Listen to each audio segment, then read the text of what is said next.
Hi guys, it's me, CK of CK. So, samahan niyo akong gumawa nitong dummy cake ng aking baby boy. So, first birthday niya nga pala. Gaganapin namin siya sa Jollibee. And ang kanyang theme is safari theme. So, yun, nag-isip muna ako kung ano ba yung design na gagawin ko. And then, siyempre, naganap-hanap din ako ng mga pigs na magaganda yun. And kinombine-combine ko na lang sila. So, una kong ginawa is yung figure topper na boy. Ayan, inuuna ko yung figure kasi kailangan pa siyang patuyuin and hindi basta-basta pwede siyang pag-connect-connectahin kasi lulundo siya or babagsak siya. So, yun. Kailangan talaga ng time sa process ng paggawa ng mga figure kaya medyo pricey din sila. And also, syempre, yung skills na nagtitake kami ng class para matuto ng mga figure. Ayan. Kaya medyo pricey din siya. Tsaka matagal siya gawin. Like, siguro mabilis na yung 4 hours sa akin. Kasi, ayan, nagsisimula pa lang naman ako and hindi ako madalas mag-practice ng mga figures. So, ayan, medyo matagal pa ako unlike yung iba kaya nilang gumawa ng mabilisan. So, ayun, dati hesitant pa ako mag-try ng mga class ng mga ganitong mga toppers kasi medyo pricey talaga sila. Medyo mas pricey siya kasi skill talaga yung matututunan mo. And for me, na nasubukan ko na siya, it's an investment. Kasi pag kailangan mo ganyan, hindi mo na kailangan bumili, kaya mo nang gawin siya on your own. Ayun, super investment talaga siya kung nagbe-bake ka and gusto mo talaga yung path na to. Ayun, you should take classes.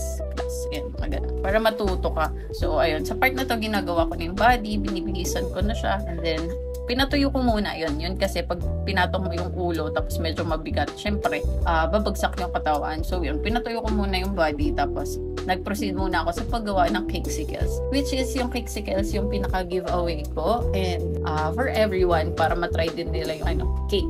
Medyo naisip ko rin kasi kung mag-cake ko, isalagyan ko pa siya ng edible cake. Parang konti lang yung makakatry and sa Jollibee naman kasi bawal din mag-cut ng cake. Tapos wala rin kaming container, walang pan-takeout. So, parang medyo mas hassle pa ako ganun. So, yun. Ganito na lang yung ginawa ko. Dummy cake and cakesicles yun. Kasi nga sa Jollibee kami mag-celebrate. Bawal dun mag-cut ng cake. Ayan. Tapos, binabalutan ko na yung mga styro, yung mga dummy cake natin. Ayan. So, super medyo nagmamadali ako. Hindi ko na-film yung ibang parts ng paggawa nitong cake. Ayan. So, gawa na yung truck ko, yung mga animals ko. Habang ginagawa ko kasi parang super focused na ako. Hindi ko na sila na video. So, ayan, yung pag-assemble na lang. Buti naalala ko mag-video. Ayun.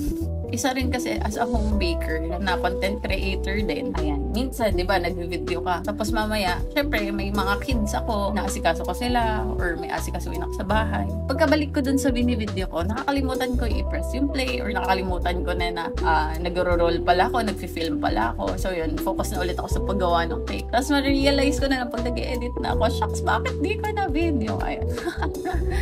Tapos dito, nag-melt na ako ng white chocolate. Tapos, dinidip ko na yung cakesicles natin na medyo malamig na, pero hindi super lamig. Tapos, dinidrizzle ko na lang siya ng chocolate. Yung white chocolate ko pala, colored siya ng medyo beige and green.